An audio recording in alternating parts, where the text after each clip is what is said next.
De Jesús. Gloria a Dios. ¿Cuántos dan gloria a Dios todavía, hermano? Aleluya. Amén. Vamos a prepararnos para ver la palabra del Señor. Quiero invitarle a que abra la escritura en el Evangelio de Lucas, capítulo 6 y versículo 46. Vamos a estar hablando hoy. Lucas capítulo 6, verso 46.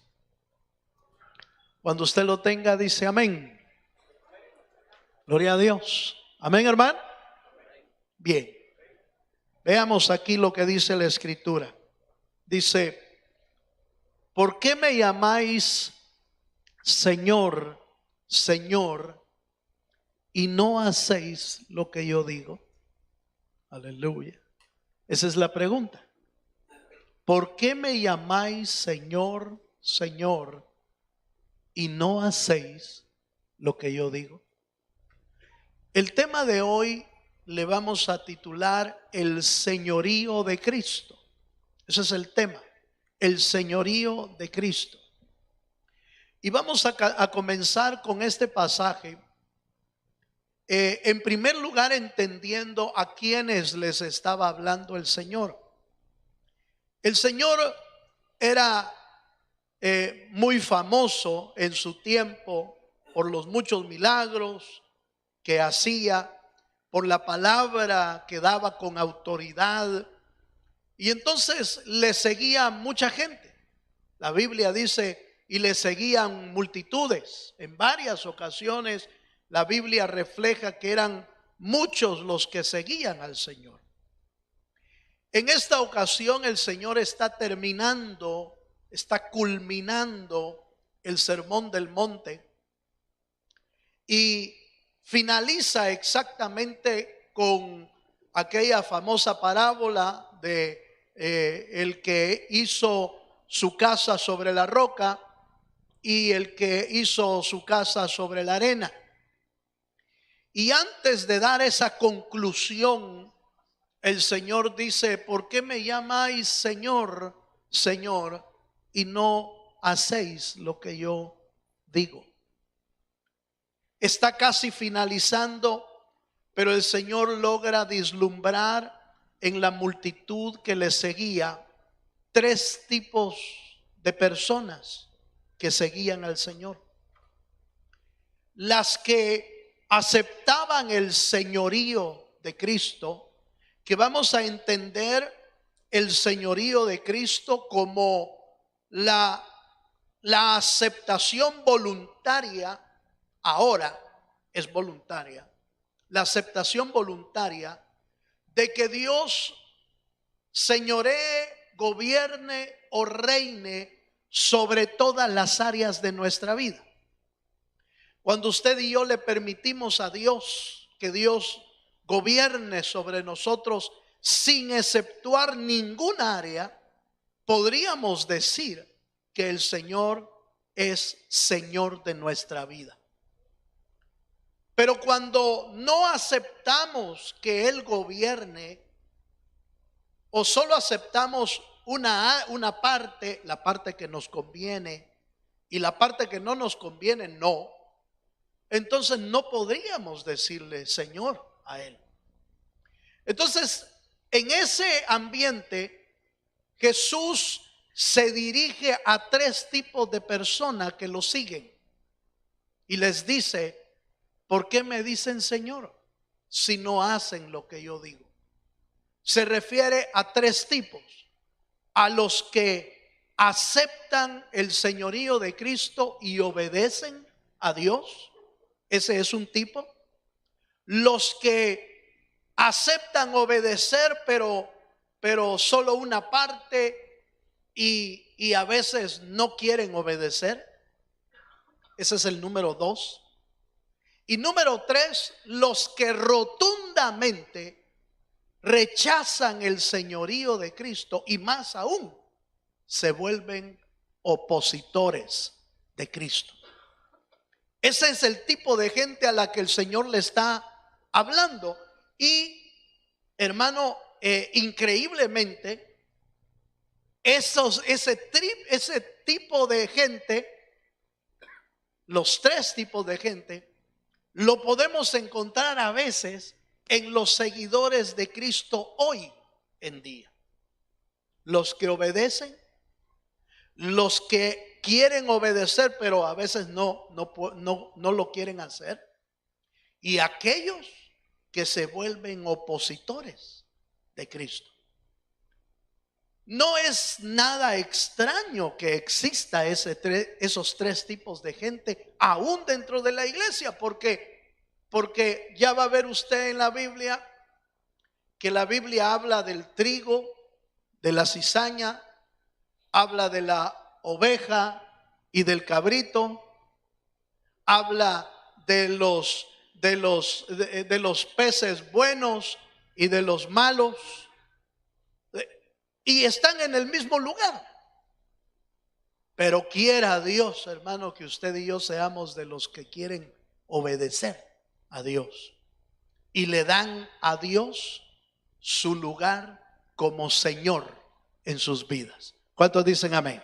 Bueno, hagamos un estudio de esos tres tipos de personas, y de repente, si el Espíritu del Señor le habla dónde está, todavía hay oportunidad de cambiarse. Aleluya.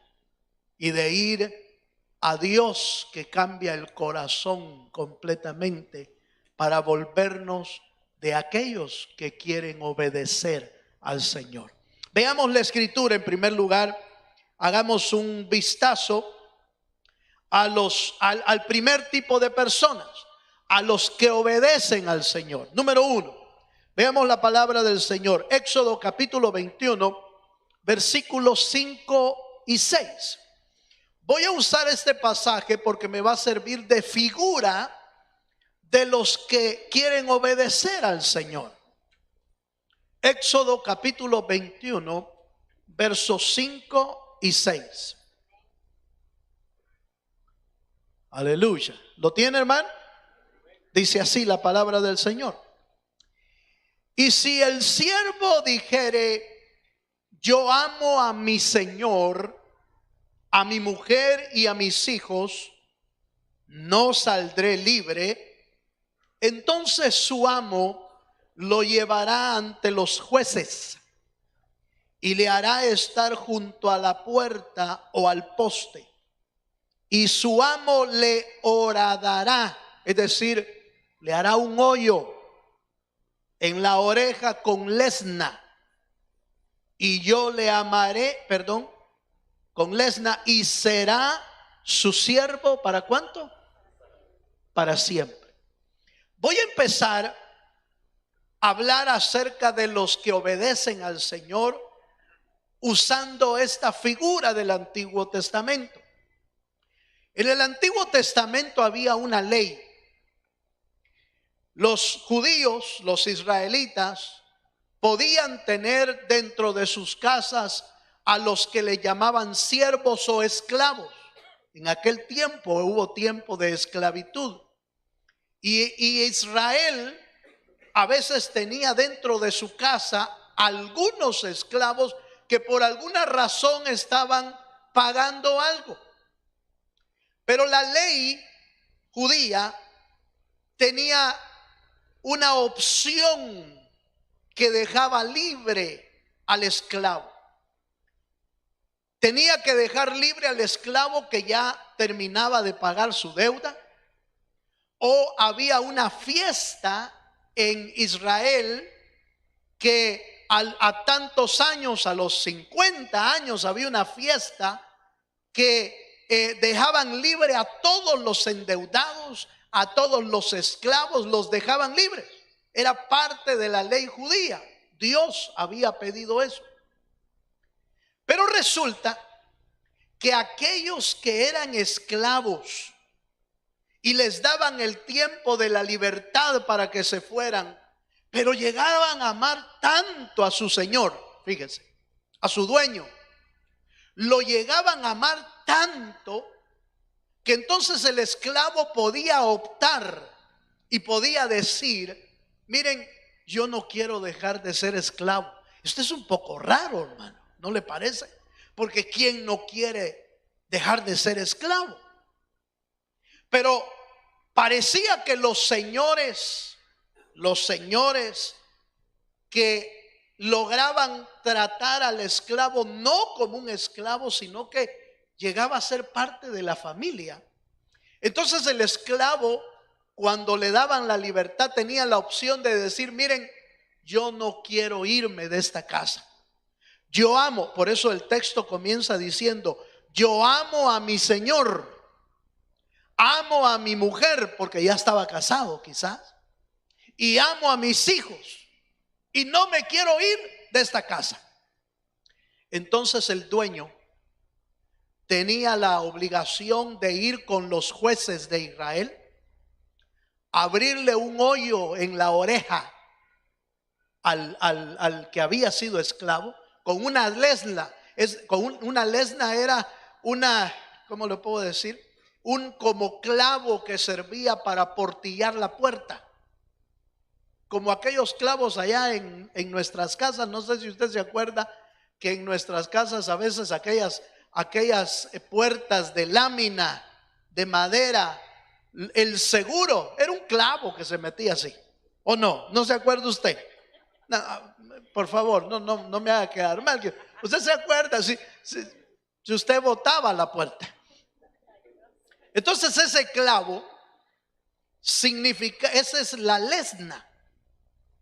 Entonces era como un clavo puntiagudo, y con esa lesna le abrían la oreja, y ese era símbolo de que el esclavo iba a quedar en casa por siempre.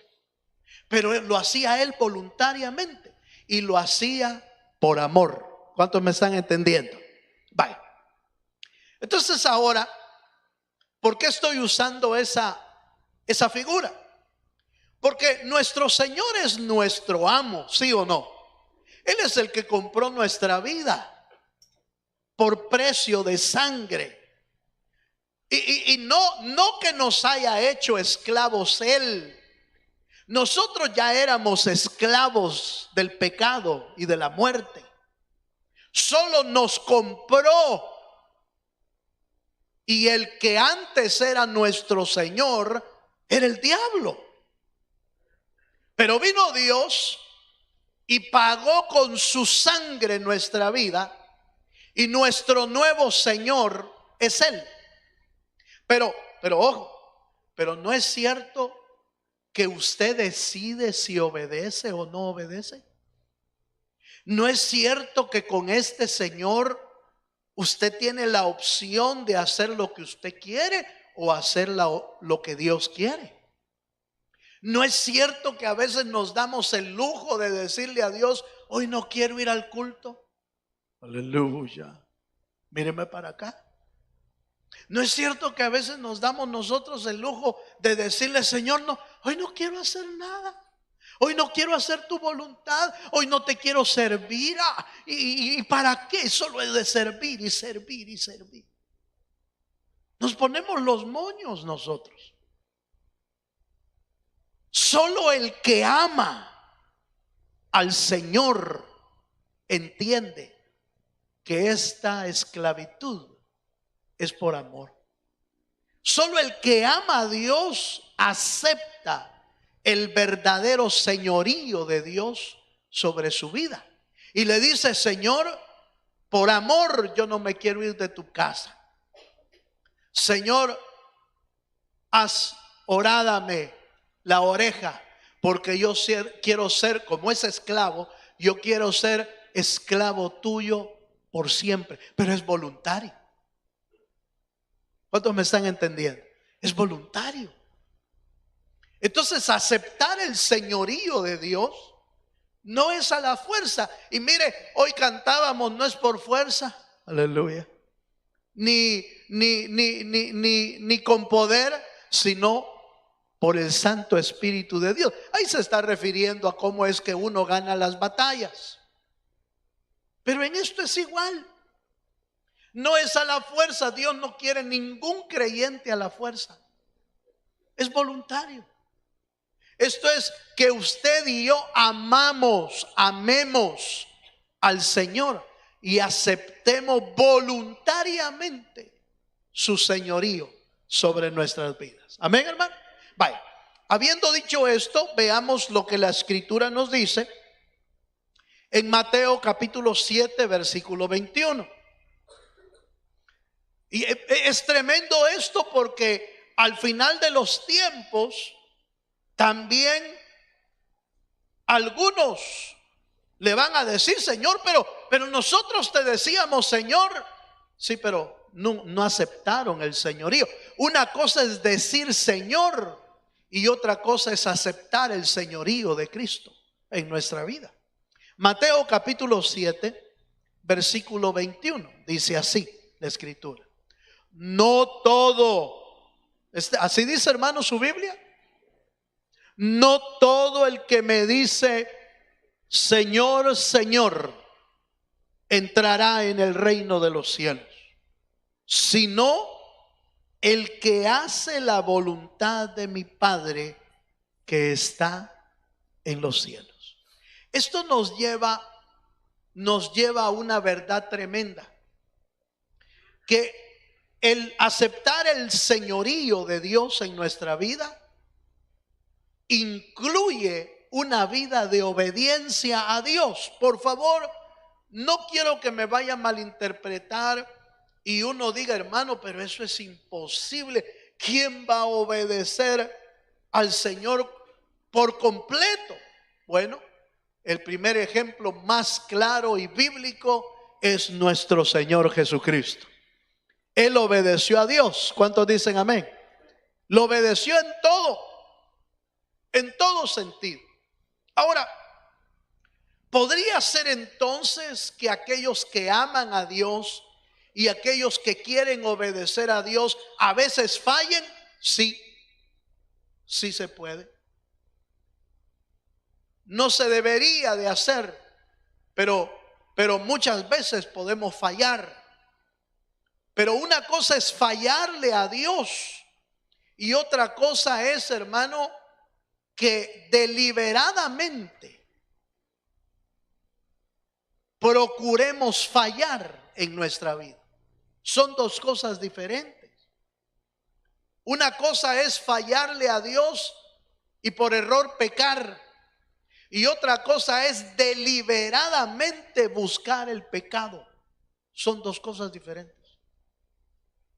Por eso la Biblia dice que el apóstol Juan dice que el que ha nacido de nuevo ya no peca, dice. Pero se está refiriendo a la nueva naturaleza que siempre está dispuesta a hacer las cosas de Dios, aunque en algún momento puede equivocarse y puede cometer un error. Pero note la importancia, hermano, de que usted y yo seamos de la gente que no solamente le dice a Dios Señor, sino que quiere hacer la voluntad de Dios. ¿Cuántos dicen amén? ¿Puedo hacerle una pregunta aquí en confianza, hermano? ¿Usted desea hacer la voluntad de Dios? No lo oí, hermano. ¿Usted desea hacer la voluntad de Dios? Porque ese deseo, mi Biblia dice que ese deseo lo pone Dios. Fíjese, no es ni siquiera un deseo nuestro, porque está escrito: Dios pone el querer como el hacer. Es Dios el que lo pone. Quiere decir entonces que la inspiración, el deseo, el anhelo de hacer la voluntad de Dios ni siquiera es nuestro. Es el Espíritu de Dios que está dentro de nosotros, que pagó el precio por nosotros, y ese Espíritu es el que alienta a nuestro espíritu para que esté disponible a las cosas de Dios. Por eso el Señor dijo: a la verdad el espíritu está dispuesto, pero la carne es, ¿qué, hermano? Es débil. Pero ese deseo lo pone Dios. Veamos un texto más. Veamos Juan capítulo 14, verso 21. Mire cómo actúan los que anhelan hacer la voluntad de Dios, los que obedecen al Señor. Juan capítulo 14, verso 21. Gloria a Dios. Juan 14, verso 21. Dice así la Escritura: el que tiene mis mandamientos y los guarda, ese es el que me ama. Y el que me ama será amado por mi Padre, y yo le amaré y me manifestaré a él. ¿Cuántos dicen amén? Entonces aquí podemos encontrar una clave importantísima, y es que guardar las leyes de Dios, obedecer los mandamientos de Dios, está íntimamente ligado al amor que usted y yo tengamos para Dios. Si usted y yo amamos a Dios, entonces vamos a querer obedecer. Si usted y yo no amamos a Dios, entonces es en lo natural.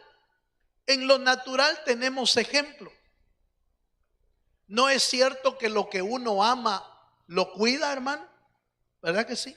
Lo que uno ama lo cuida. ¿Por qué? Porque lo ama, valga la redundancia. Ama el carro y no quiere, pero que nadie lo toque. No lo presta. Yo he visto gente que no presta el carro. Aleluya. Bueno, es una opción que uno tiene, pues dependiendo a quién se lo va a prestar. Si no puede manejar, si está muy joven, si es muy loco para manejar, pues uno inmediatamente lo piensa, ¿verdad? Y dice, no, mira, es que mejor yo te llevo, ¿verdad? Yo te llevo mejor. Está cuidando lo que es suyo. Pero hay gente que definitivamente, aunque puede el otro, no lo presta. Yo conozco gente así en otro país, que no, mire hermano, no hay forma de que preste el carro. Aunque el otro pueda manejar, aunque el otro tenga todo lo necesario para, no, mejor yo lo llevo. Es que ama su carro. Lo que uno ama lo cuida. Entonces cuando tú amas a Dios, cuidas tu relación con Dios. ¿Sí me doy a entender? Lo natural nos lo enseña. Las hermanas cuando siembran alguna plantita, y si les gusta sembrar plantitas, ¿cómo cuidan esas plantitas? ¿Cómo cuidan lo que siembran? ¿Cómo cuidan las florecitas ahí? Y ay Dios, si uno no le echó el agua a tiempo. Entonces te dije que me la cuidara. Es que las ama. Lo natural nos enseña. Por eso el que me ama, dice la Biblia en otro texto, el que me ama, mi palabra guardará. El obediente es obediente por el amor que le tiene a Dios. Lo natural nos enseña, por ejemplo, con los padres. Cuando uno ama a sus padres y los honra, tiene un gran cuidado en no lastimarlos. No que nunca los lastime, porque fallan, los hijos fallan. Por supuesto que fallan. Nosotros también fallamos cuando fuimos hijos y todavía fallamos. Pero cómo duele, oiga esto, cómo duele dañar a un padre o a una madre cuando se ama. Se siente un dolor feo cuando uno hizo algo que dañó al papá y a la mamá. Se siente un dolor feo. ¿Por qué? Por el amor que uno tiene. Lo mismo es con Dios. Cuando uno peca, hermano, y falló delante de Dios, hermano, viene el Espíritu Santo y redarguye nuestras vidas y nos hace sentir un dolor que nos lleva al arrepentimiento. Y es cuando pedimos perdón a Dios y le decimos, Señor, fallé. No debí haber fallado, pero Señor, perdóname. Dios, tú eres Dios de misericordia y me puedes perdonar. ¿Cuántos creen que Dios puede perdonarlo? Porque Dios conoce cuando uno se arrepiente de verdad. Dios sabe cuando el dolor que uno siente lo está llevando al arrepentimiento, pero también sabe cuando hacemos lo malo y como que nada, hermano. Como los hijos cuando le vale un pepino que el papá se enoje. Lo natural nos enseña aún lo espiritual. El obediente, entonces, ¿quién es? Podríamos decir. Podríamos concluir esta noche diciendo que el obediente, en primer lugar, es el que ama a Dios. El obediente es el que busca hacer la voluntad de Dios. El obediente es el que guarda la palabra del Señor. Ese es el obediente. Y Dios miraba entre los que le seguían, la multitud que le seguía, veía gente que le amaba, pero también veía gente que lo seguía, pero no querían obedecer. La pregunta es: ¿de cuáles somos nosotros que estamos siguiendo al Señor? Veamos el segundo grupo. Y de repente, aleluya, caemos por error nosotros ahí. Número 2, el segundo grupo, los que no obedecen. No obedecen porque su vida espiritual es muy superficial. La razón por la que mucho creyente no obedece a Dios es porque su vida espiritual es muy superficial. No ha profundizado en la relación con Dios y por eso comete muchos errores. Por ejemplo, acompáñenme a un ejemplo bien claro en Mateo capítulo 13, verso 20 al 22. Ahí tenemos un ejemplo claro de los creyentes, porque puedo decir que son creyentes, pero que no logran tener una buena relación de obediencia a Dios. La razón es que sus vidas son superficiales en su relación con Dios. Dice Mateo capítulo 13, versículos 20 al 22. ¿Lo tiene, hermano? Esta es la parábola del sembrador. Y dice el verso 20: y el que fue sembrado en pedregales, este es el que oye la palabra y al momento la recibe. ¿Cómo? ¿Cómo la recibe, hermano? Algún parecido es pura casualidad. Pero no tiene raíz en sí, dice, sino que es de corta duración. Pues al venir la aflicción o la persecución por causa de la palabra, luego tropieza.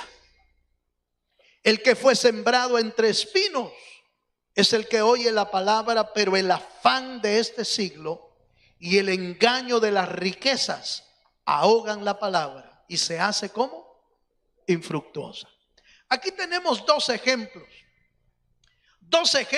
de creyentes que como que no logran llegar a la plenitud de la obediencia a Dios. ¿Por qué?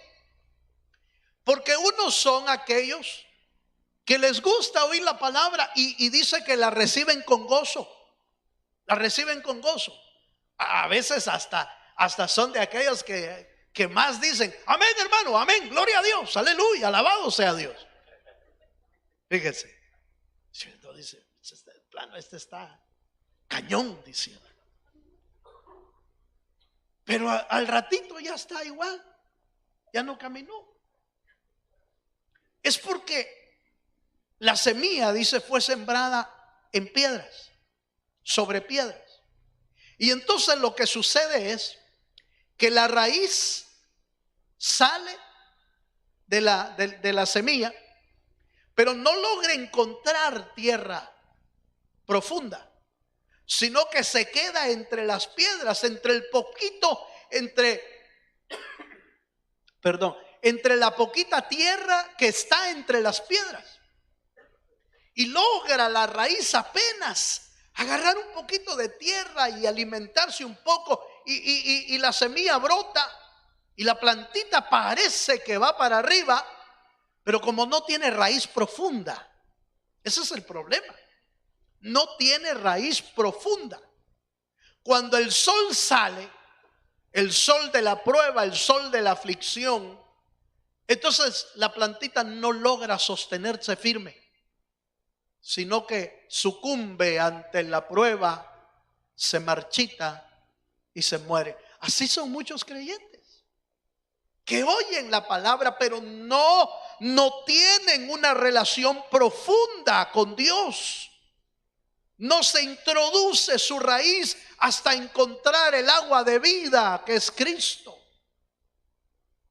Y entonces las pruebas los hacen desanimarse. No, yo ya no sigo adelante, yo mejor me quedo. Es que las pruebas, yo pensé que iba a ser más fácil el camino de Dios. No, el camino en el Señor no es fácil, pero es seguro.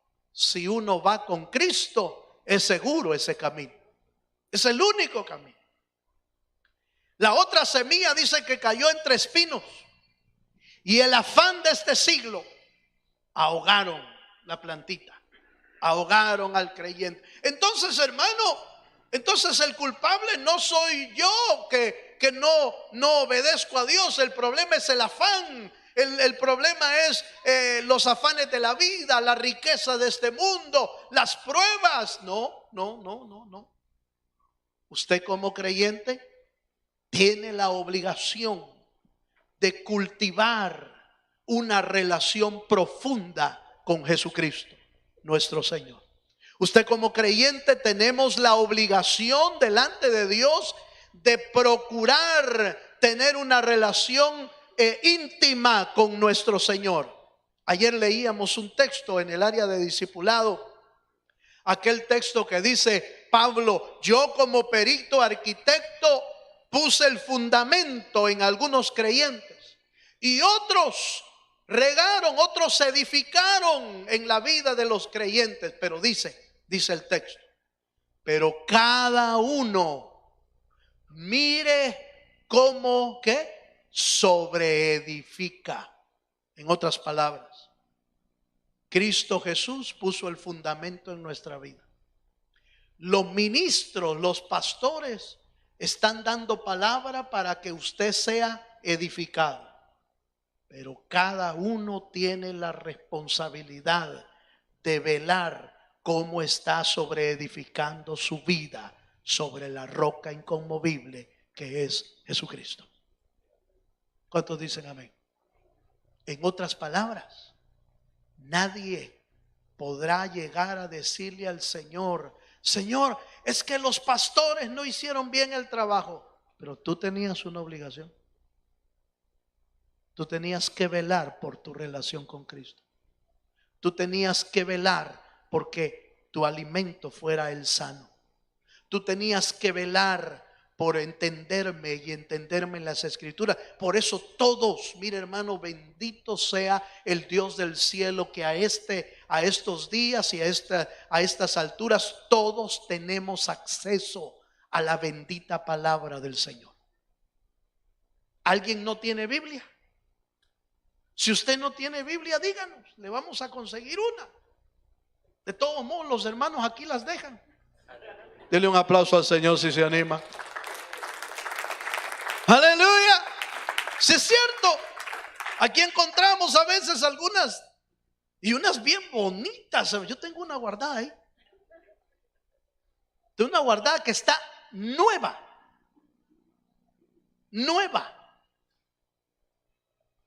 Pero no tiene nombre, fíjese. Ah, esa es la mía, va a decir usted. No, ni modo. La vamos a tener que donar. Si usted no tiene Biblia, díganos, tenemos. Hasta nos han regalado Biblias, hasta en inglés, si usted la quiere. Ahí tenemos Biblias. Pero no va a ser la excusa delante de Dios decir: es que no tenía Biblia, es que yo no leí la Biblia. Fue tu responsabilidad. Tu responsabilidad es velar por tener una relación con Jesucristo verdadera. Tu responsabilidad es profundizar en las Escrituras y encontrar las verdades de Dios que Él dejó ahí escritas para nuestra vida. Tu responsabilidad es que cuando venga la prueba, párate firme en la roca inconmovible que es Dios, y Él te va a sostener en medio de la prueba. Dele un fuerte aplauso al Señor Jesucristo. ¿Cuántos dan gloria a Dios? Entonces, ¿por qué los creyentes fallan? ¿Por qué los creyentes no obedecen? ¿Por qué los creyentes tienen a veces vidas que fracasan? ¿Por qué los creyentes tienen vida espiritual que se derrumba? Porque tienen una vida superficial con Dios. Porque no profundizan en su relación personal con Jesucristo. Y por eso se vienen abajo. ¿Cuántos dicen amén? Esos son los que no obedecen. Quieren, oyen la palabra con gozo, pero después no la pueden cumplir. Oyen la palabra y se regocijan, pero cuando salen las pruebas, su planta, su vida se quema y se vienen abajo. Pero hoy podemos tomar una decisión y decirle: Señor, ya no quiero tener una vida superficial. Quiero tener una vida profunda contigo. Y me comprometo a buscarte, Señor. Y yo le aseguro que el que le busca, le halla, porque la Biblia lo dice. El que le busca, le halla. Tocad y se os abrirá. Pedid y se os dará. Si usted busca a Dios, seguro que lo va a encontrar, porque Él se deja hallar. Del corazón que le busca, Él se deja encontrar. Mire, tan es así que a mí me sorprende que hasta los ciegos podían hallarlo. Hasta los que no podían ver, lo podían hallar. Como el ciego Bartimeo, que gritó cuando él supo que iba por ahí. El ciego Bartimeo dijo: yo no dejo pasar esta oportunidad. Estoy parafraseándolo. Yo no dejo pasar esta oportunidad. Y empezó a gritar. Empezó a gritar y a decir: Jesús, hijo de David, ten misericordia de mí. Dice que los apóstoles y la gente que estaba alrededor lo querían callar. ¿Sí? ¿Se acuerda? ¿Ha leído usted ese pasaje? Lo querían callar. Le dijeron a Bartimeo: Bartimeo, cállate. No te va a oír el maestro. Estorbas el ambiente. Cállate. Pero ¿sabe qué hacía Bartimeo? Gritaba más fuerte. El que lo quiere hallar, lo encuentra. Jesús se detuvo y le dijo: tráiganlo. Alguien me está llamando. Cuando Dios conoce el corazón del hombre o de la mujer que quiere encontrarse con Él, Dios lo conoce y lo manda a traer. Allá estaba, ¿cómo se llamaba? El Zaqueo, allá arriba, subido en el palo, en el sicómoro. Y le dijo: Zaqueo, bájate de ahí, porque hoy voy a ir a comer en tu casa. Mandó a traer a varios, los mandó a traer. ¿Por qué? Porque lo estaban buscando con un corazón dispuesto. ¿Cómo buscas tú a Dios, hermano? ¿Cómo lo buscas? La clave de tu vida y de tu relación con Dios está en cómo buscas al Señor. Si te cuesta obedecer o no puedes obedecer a Dios, es porque tu vida es muy superficial. Tu vida es muy lejana con Dios. Pero esta noche puede cambiarse. ¿Cuántos dicen amén? Y número 3, voy a hablar de los que se oponen a Dios, aunque yo entiendo que no hay ni uno aquí, ¿va? Aleluya. Pero de repente por Facebook nos está viendo uno. Entonces tengo que hablar de ese también. Los que se rebelan o se oponen con Dios, contra Dios. Los fariseos iban detrás de Él, pero no querían nada con Jesús en realidad. Solo querían encontrar errores. Solo querían encontrar en qué se equivocaba. Solo querían encontrar que Jesús era malo. Hay gente así dentro de las iglesias que solo anda buscando errores de la iglesia. Aleluya. Que solo anda buscando cómo se equivocan, qué hizo mal el pastor para criticarlo. Aleluya. Pues estoy hablando con los de Facebook. Hay gente así en la iglesia. Ay, hermano, pero yo pensé que la iglesia era el paraíso. No, el paraíso es en el cielo. Aquí abajo vamos a encontrar los que obedecen, los que tienen una vida debilitada y de plano los que se oponen, los que siempre ven mal todo. Todo les parece mal. Todos los proyectos de la iglesia no sirven. Aleluya. Todo, sobre todo cuando hay que dar dinero. Les duele tanto porque en todo se están oponiendo. Los fariseos eran así. Mateo capítulo 23, verso 27, habla del tercer grupo que seguía a Jesús. Este tercer grupo, pues el Señor los dejaba que lo siguieran. Y dice, Mateo capítulo 23, verso 27.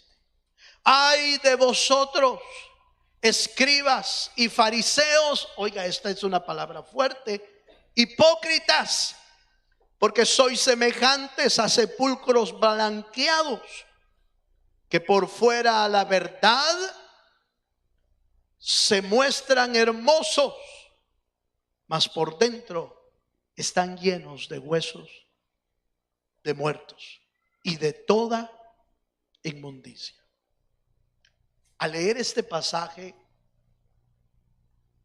surge un temor, porque no son fácil de detectar los opositores del Señor, porque se miran hermosos, dice la Biblia, por fuera.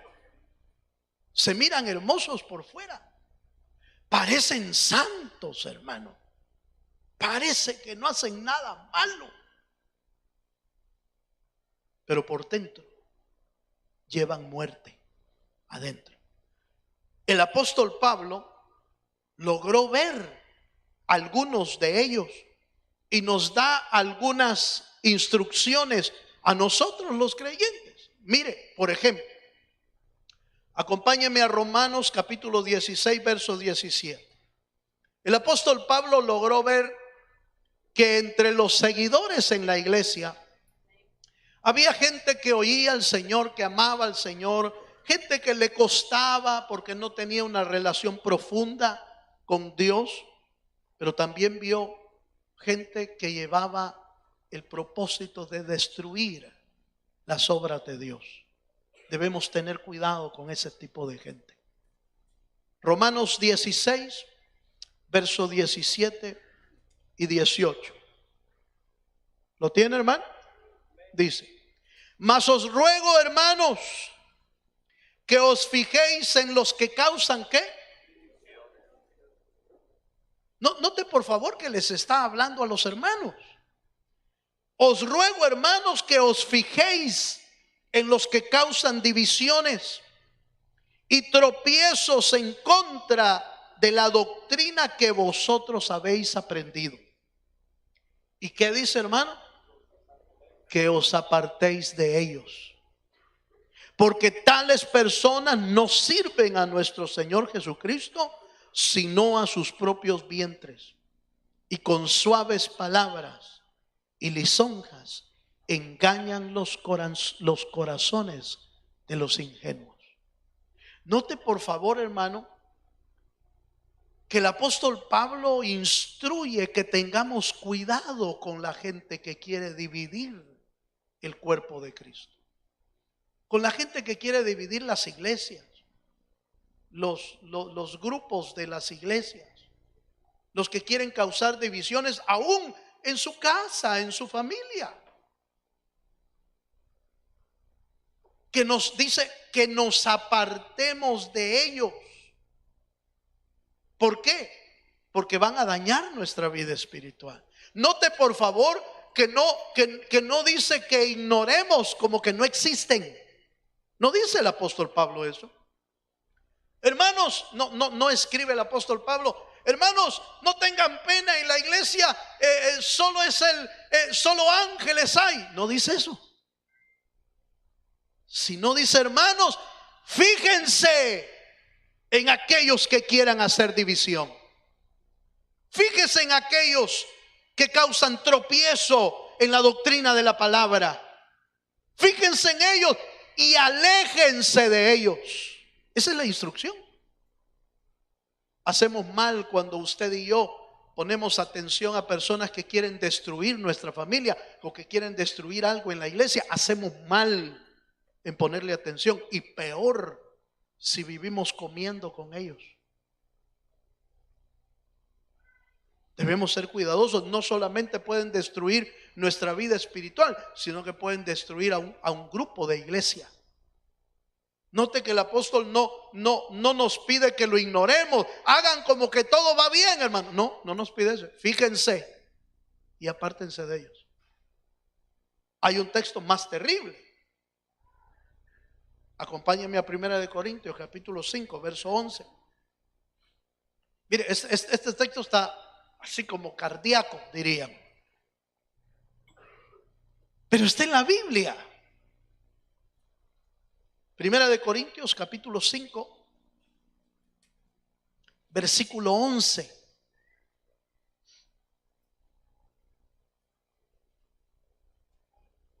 Aleluya. ¿Lo tiene, hermano? Bueno, mire lo que dice: más bien os escribí que no os juntéis con ninguno que llamándose ¿qué? Entonces se llaman hermanos. ¿Verdad? Que con ninguno que llamándose hermano fuere fornicario, avaro, idólatra, maldiciente, borracho, ¿o qué?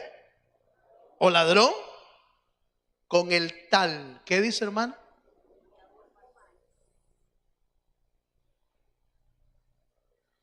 Míreme para acá, hermano. ¿Entre los hermanos hay borrachos? No, aquí no. Bendito sea el Señor que no.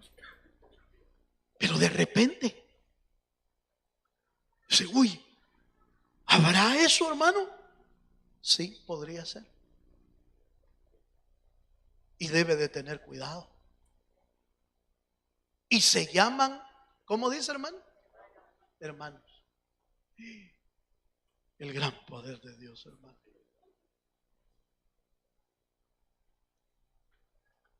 Pero yo pensé que en la iglesia todo era bien, todo era el cielo en la tierra.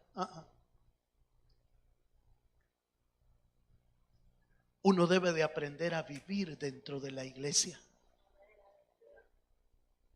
Y debe de aprender a vivir, porque el diablo está interesado en destruir nuestra alma.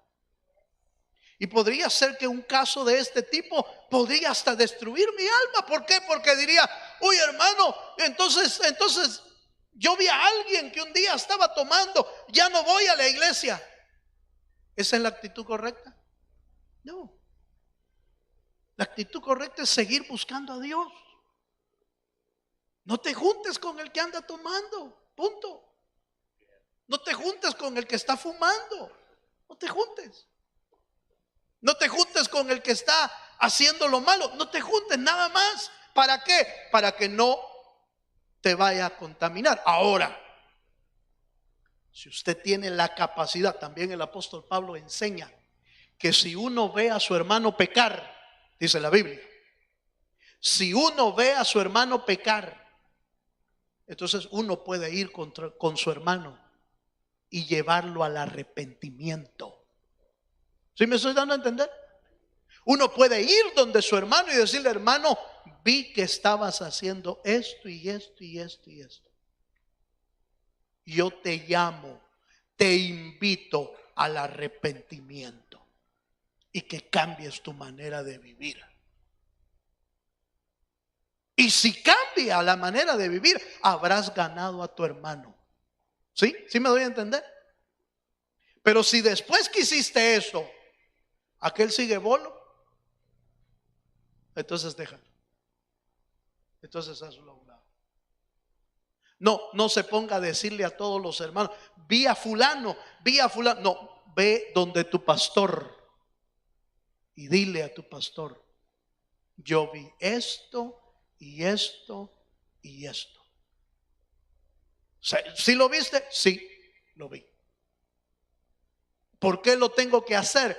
Porque si no lo hago, entonces usted es cómplice del pecado que vio y no lo delató. Usted es cómplice.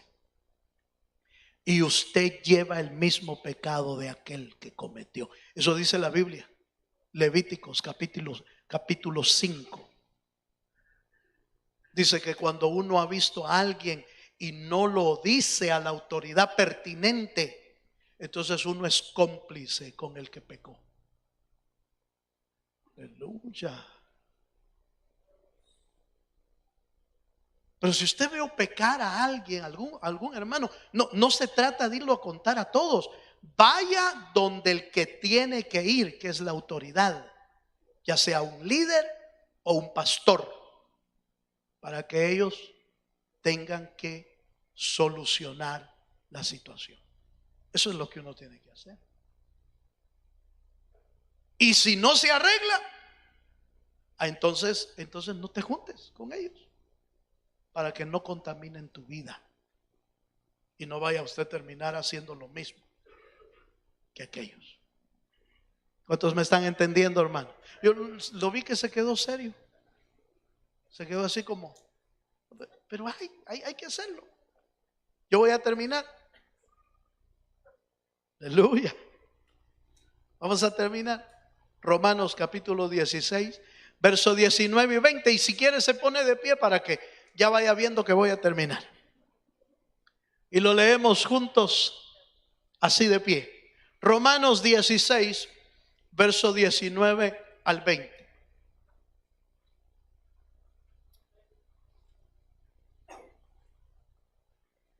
Note que estoy leyendo después exactamente del 17 y 18 que acabo de decir. No os juntéis con ninguno que llamándose hermano fuere fornicario, avaro, idólatra, maldiciente o borracho o ladrón, con el tal ni aún comáis. Pero mire lo que dice el 19. Porque vuestra obediencia ha venido a ser notoria a todos. Así que me gozo de vosotros, pero quiero que seáis sabios para el bien e ingenuos para el mal. Y el Dios de paz aplastará en breve a Satanás bajo vuestros pies. La gracia de nuestro Señor Jesucristo sea con vosotros. Note, los romanos acaban de oír lo que a cualquiera le puede asustar la vida. Hay hermanos que parecen pero no son, que están viviendo todavía como antes. Sí, apártese de ellos nada más y busque al Señor. Y usted y yo procuremos la obediencia como los romanos. Que Pablo, que nuestro Señor pueda decir de nosotros, la obediencia de ustedes ha venido a ser notoria en todos lados. ¿De cuáles queremos ser nosotros? ¿Queremos dejar que el Señor sea el Señor de nuestra vida y ser obedientes? ¿O queremos seguir teniendo una vida superficial, a medias, o aún peor? ¿Queremos ser de los que se oponen a la voluntad de Dios? Usted elige cómo quiere vivir. Cerramos nuestros ojos delante de Dios. Y los que le queramos decir al Señor: Señor, yo quiero ser de los obedientes. Yo voy a invitarle a que se venga adelante conmigo.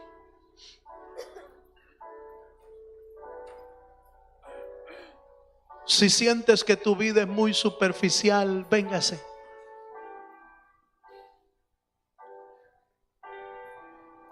Si sientes que tu vida te cuesta obedecer a Dios, véngase.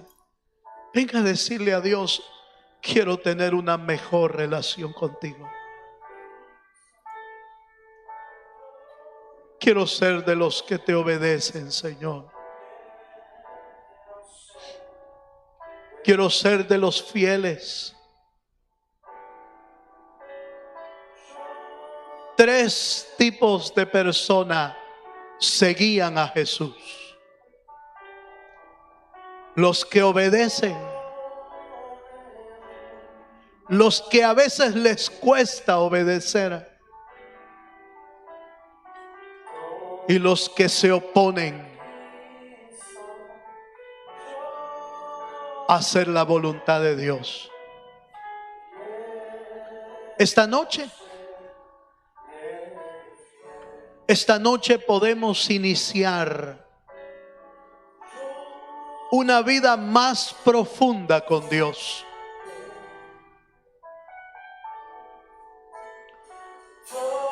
Esta noche podemos comenzar una vida más íntima con el Señor.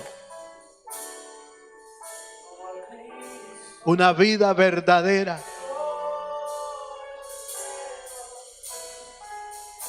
Aleluya.